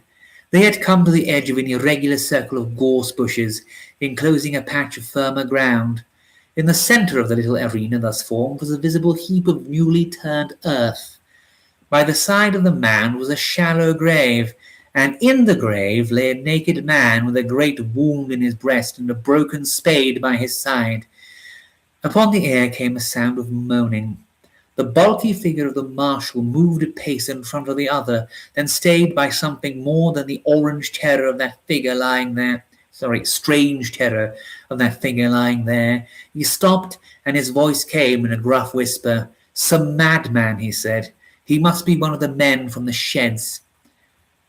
Come back, Highness, I will have him covered and dispatched from here." On the verge of his answer, the other gripped the marshal's arm and pointed. The body of Karl had been lying in the grave, with head towards the 2 who had come thus upon him, and as the smaller man raised his hand, pointing at him, he rose till he was sitting in the hollow, his back still toward them, so that he did not see them with his eyes. He rose sitting, and before him, as those eyes now opened, he saw the hills, and above them that star hanging like a spark of crystal in the sky. He looked, and slowly his moans died away. Wonder stirred behind the tiredness in those eyes then, and slowly broke, flowering like the blossom of a babe's calm glance when first its eyelids opened beneath its mother's kiss. The twitching smoothed away from that racked flesh, as if a touch had healed the scars of all its woe. Then slowly, with a motion of infinite yearning, he raised his arms, stretching them wide above the hills and the beacon that hung above them. His voice came, and his voice was calm and deep. "Oh, there's a music there," he said, with a movement of his head, first from side to side, then bowing. "Oh, there's a music there that beats the bleat of all men's music, and a light that's not a candle." And in Karl's heart then truly there was music, and a psalm unheard of man, for he had come through the valley whose shadow is death, and lifted up his eyes unto the hills, and a presence stood with him in his house, and used his lips for ends beyond his ken. The watchers there stood motionless, watching him, hearing those words dimly yet clear in the morning still. And he went on, "Again, again my cup is prepared, and behold, I take it gladly. Father, let it not pass from me, for though the labour is heavy, the labourer is strong." He stood up. "I come, and the morning comes with me," said his voice, rising with a note of anthems. Behold the earth, O sun, the vineyard, where the ripe grape hangs, her clusters of full-blooded fruit, ripe for yet another vintage, another of the luscious harvest homes of God. And though my feet be heavy on both grape and the stalk, though the lees swim be cast out until another pressing, thy wine in bin shall be love in the end to overflowing, shall be love in the end to overflowing. And not one drop remain ungathered. He turned and looked on those two, his eyes placid, yet with a gaze in them under which they stirred uneasily. He smiled slowly, not a fear there, nor a doubt. What seek ye, he said, for if ye seek this Carl whom ye numbered with a tag, stamped upon one side with a crown, and the number 85, and upon the other with the number 1251, he is with me, but ye cannot touch him, for I hold him now, and presently another. And if ye seek me who am with him in his house, me indeed ye may touch if ye will, but the will is not in ye.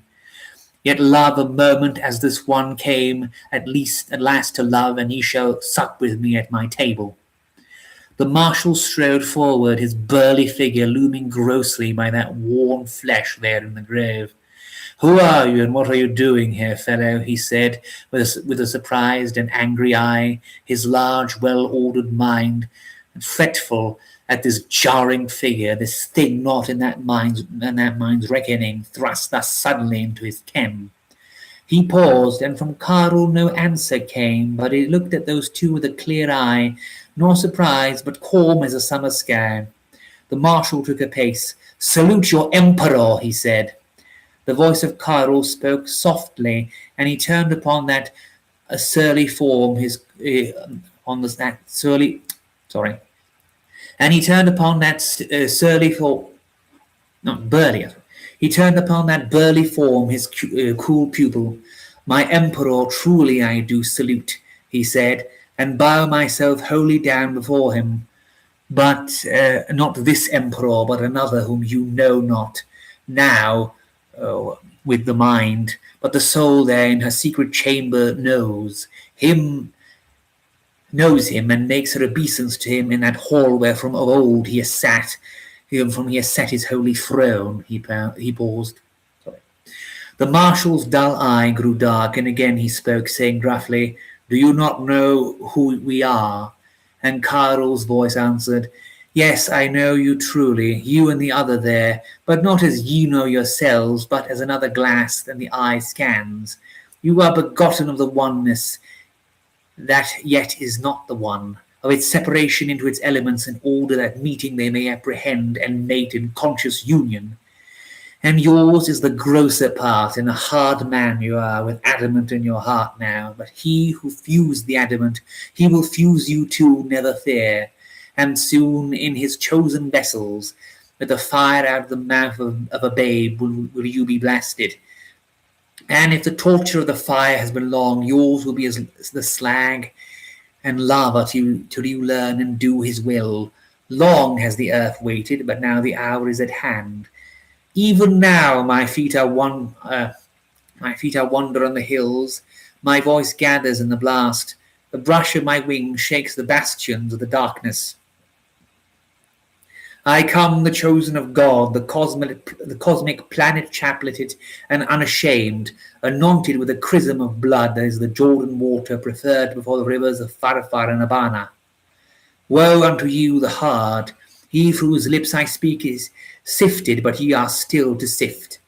Yet a little while, and before my breath, ye shall be as the thistle's beard in the whirlwind, as snowdrifts at the thaw, not that ye shall be cast away forever, but that first I will eat the ripe, but the green not yet. His voice was a trumpet.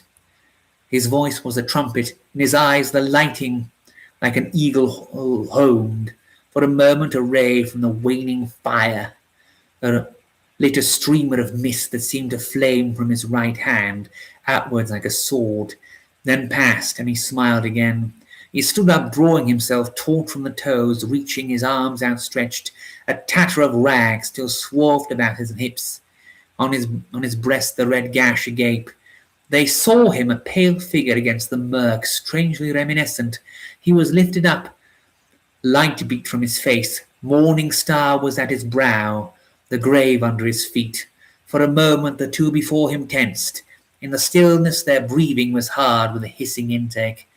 Then the body's arms came slowly down, and the voice from the lips of Carl broke like a chant upon the morning air, now crooning as a mother's voice above the downy babe's head nested in her breast, now with the note with which in the valley of the shadow a man yearns back through the years for those breasts of peace again, or whispering like a lover's insistent whisper at his beloved's ear, or again rolling deep-chested as the anthem of a priest inspired, "Sing unto the Lord, O earth, and all ye stars give answer.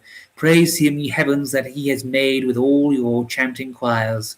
For whom his love he had made you, cannot leave you. All you in him, no speck in you held not within his hand. And though he let you stray like babes, yet a road he gives you and a gate. And though you wander far from his father hand, in the end he leads you right and will bring you back into his heart's harbour and home, and holy home of love.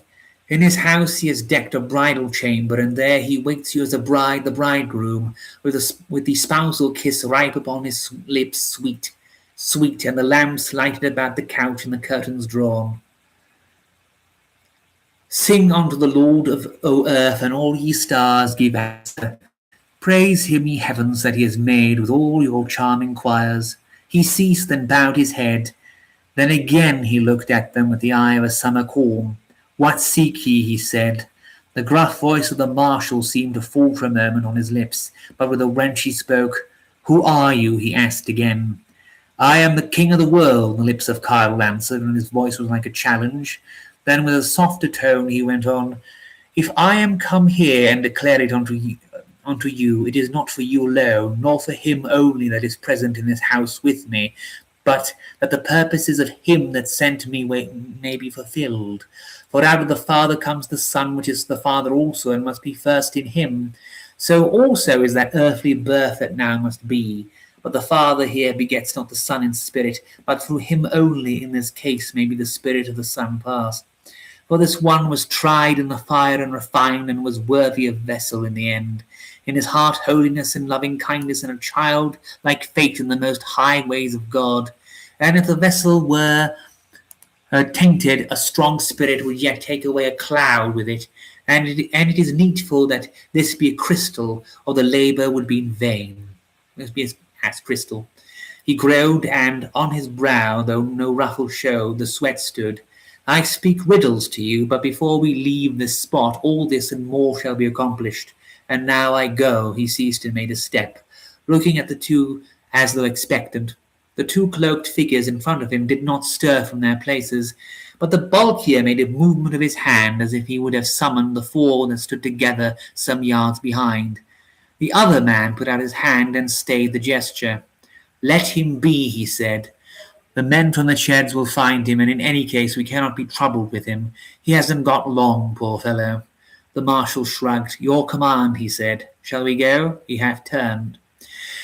The pale figure stopped a moment, and they could hear a murmur from it as though a voice spoke with itself there. Then the voice of Carl was raised. Look, he said, I go to preach to the people to stir them so that soon they will come and take your crown away and break it, and make a better crown for an emperor mightier than you. The beast you serve draws near his end. Think you that it was written in vain out of the eater shall come forth meat, and out of the strong sweetness. You have made yourself his priests, but there is a murmur that grows even now. A morsa is said against you that you must answer. He made another step. The slayer of the beast is afoot, his voice pealed. I have eaten of his food yonder in the sty that burns, and am his master even in the flesh. I have taken the measure of your works and weighed them and found them wanting, and the Carol ye numbered with a tag has set alight your sinful house. He pointed to the smouldering sheds. Your empire and its abomination, he fixed upon the smaller man a look of judgment, is even now in spirit at an end. Again the mist streamed like a ray of light from his right hand, and I go to stir the people. He made another step. The slight figure in front of him turned and spoke to the other. "Have him sent to a madhouse," he said, but the other brooded with a heavy brow, looking at Carl. He swept his hand across his brow, puzzling, as one tries to brush the cobweb from some far memory. "I have heard that tone before," he said, "but where I forget, which for me is strange. But to let him go, Highness, were madness as great as his. This voice makes converts, and even now there is a murmur among the people which grows. He has seen too much, I think, and in his own words he fired the factory yonder. In any case, he is a rag already. Since he has made his bed, let him lie in it and save a firing party." The slight man turned away with a "Well, do what you think best, Marshal, but quickly. I wash my hands of it," and stood back to those two, his cloak aflap in the gentle wind that now stirred his figure grey there in the whispering dawn. The other fumbled a moment beneath his cloak, then, as that white figure went stepping, all its limb forgot, he made a swift stride, was beside it. His hand went up with a slight glint of blue steel, and a sharp crack barked in the stillness, sending a startled bird skyward from a nearby bush. Carl staggered a few steps backward, and as his backward step went over the edge of the grave, he fell and lay there upon his back, his length along the length of the shallow pit. While the breath might come and go, they remained there, these three, together in the flesh after so many years. The mists of the dawn were rising all about them on the moor, and at that moment the cold grey of the breaking light seemed shadowed, dimming the angry smoulder from the far-off sheds where the fire by now had died, and the motionless figure of the other four that stood grouped some yards apart. Then over the hills came the dawn, a tiny rim of red at first, then grew as the eye watched it, and suddenly all the mist was glorious with tints of mother of pearl and opal and rose. The marshal slipped the thing he held in his hand under his cloak and turned, but the other, with a light of the eyebrows and a sidelong lift of the eyebrows and a sidelong glance, showed him a twitch that shivered and passed and quivered in the flesh that lay in the ditch, and he turned again and took a pace and looked down. Then he stepped down with a heavy tread upon the body that lay there in the grave, and setting his foot upon the neck, pressed with a jerk of his full weight upon it until the taunted sinews dragged the chin down to dent the upper of his boot toe. There was a dull snap.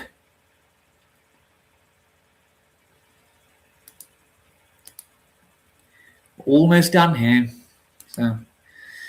And never again moved Carl, for there beneath the heel his story closed, and before the snap of his atlas passed, his soul was where no heel could harm him, and though no soul bell spared or priest shrove him, though to the outward eye his house was utterly destroyed, him also the mansion of the father gathered.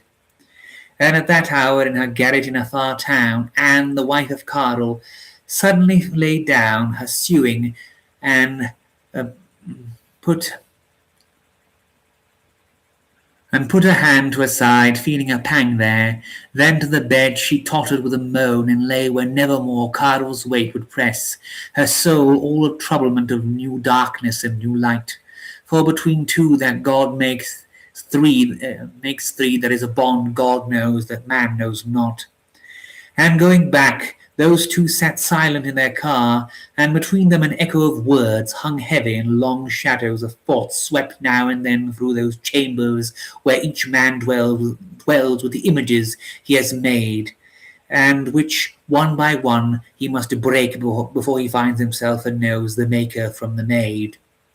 Yet what those shadows brought them, whether their hearts were touched with pity or whatever, they brushed them aside as idle fancies, they only know, each of them, they and God who knows all things. But this only is here written, that after a long spell of the grim silence between them in the car, he of the shadowed face said to the other,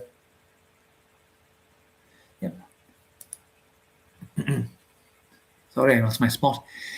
By the way, Marshal, do you remember that regiment and number? And the other, with the big, well-stored, well-ordered mind, said, "Yes, I have made a note of them."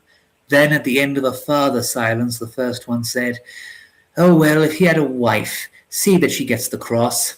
He did his bit anyway." So Carl's bit is done, and a note is duly made, and the car rolls on.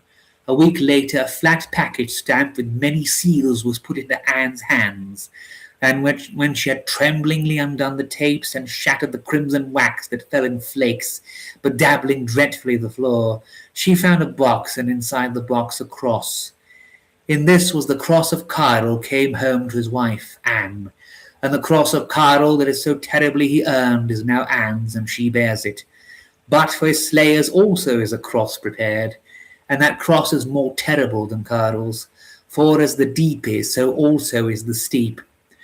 When the flow of these waters was over, a voice said, "The work of the Spirit is done, what remains is a labour of the mind." The vessel gives it not as it was given, but as in a figure of things spiritual and through a dark glass. But another comes to tell it clear and sweet, and a blind man shall see him, and at his voice the ears of the deaf rejoice. Peace be with you. July 1917. And there's that then. Took us just under 2 hours to finish that one. So, yeah, I'm going to continue still a bit. I promised you more, and I definitely still have, at the very least, the Andreev that I was going to read here, which I'm going to need to actually, that's not the one, here. I shall have to just very quickly go and have a bathroom break. So I'll just write this in the chat as well. Okay.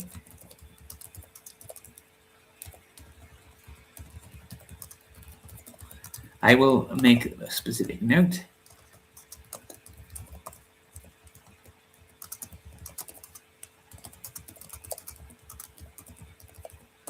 Okay, I've noted that in the comments for anyone who comes in after I've said this. I will be back shortly. I will also end the screen sharing moment because we've done with that now. And yeah, I will. Oh yeah, I need to find jeans. I'll be back shortly.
Okay then. Wait! Damn it!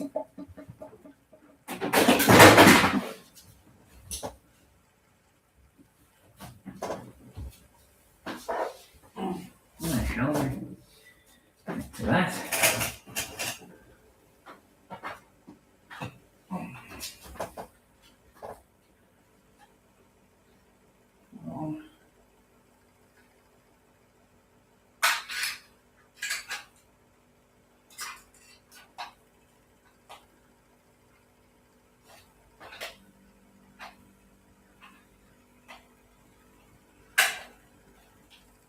Okay.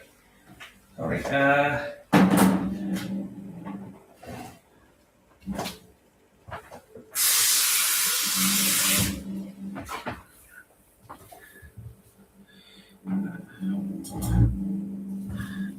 Well then, I'm back.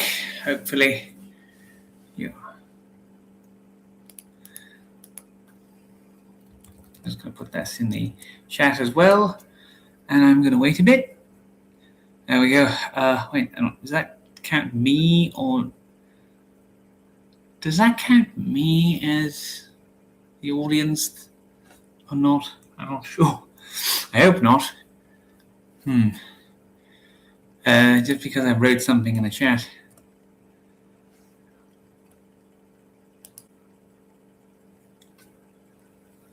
Let me just test this theory.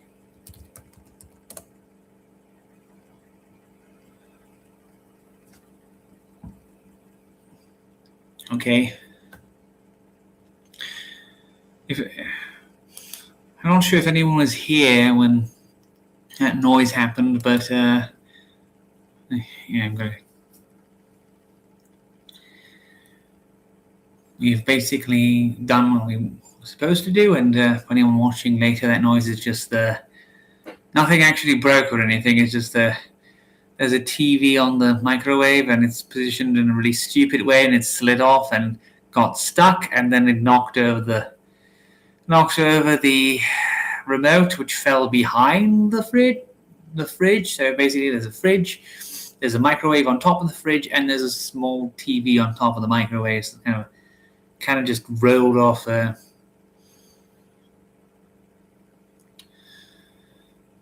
So we've definitely accomplished what we wanted to. Now the question is if we continue or not.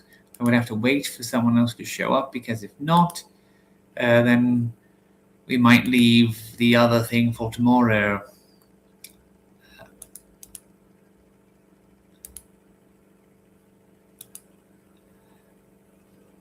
So yeah, which listening to me blathering and going on in that first story for a novella for nearly 2 hours was long enough as is, I understand. But yeah, I'm just gonna wait a tiny bit, and then we'll see and hopefully decide. So let me just see. Do I have? No, I don't have any stat. If you could actually show me what. It would be nice if you told me what that feature is, and not just you don't have access to it. Well, if you told me what it is, I would be able to tell you. Manage what? Okay then.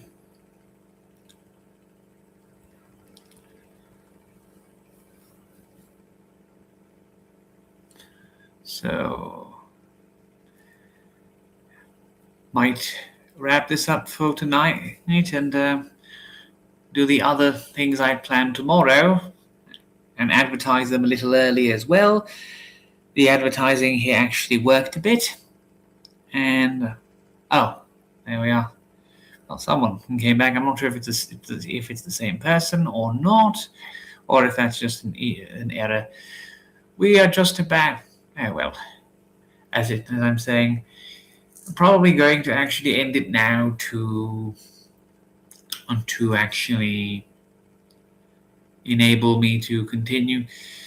But yeah, I still need to figure out the best time for these. So this is kind of still experimenting with how I've talked with people, and some of them would need these to be a lot later. Some of them need these to be earlier. So it's kind of a crapshoot a bit. So yeah, I think I'm going to make the Andreev one thing when we read tomorrow, along with the Brusov, be sort of thematic, as it were. So yeah, in hindsight, thanks everyone who stayed and watched, and anyone who's going to watch this later as a VOD, as it were. So I'm going to sign off for now, and hopefully see you all tomorrow. And I really am going to try and make an actual normal video as well. It's just things have been a bit hectic and not exactly conducive to an orderly sort of editing process. I will also say, anyone watching this later down the line, again, if you would feel like potentially contributing to a little bit to the fun that we have going on right now to enable us to pay the rent until the actual paycheck hits, as it were, that would be great. So, but no pressure, just it would really help us out. Well, us as in me, but I'm saying us to pretend as if the channel is a bigger production than just literally me, because it sounds a bit more professional. Anyway, yeah. So with that, I'll just see you later, and hope those people actually watch this later will be interested. So yeah, bye then.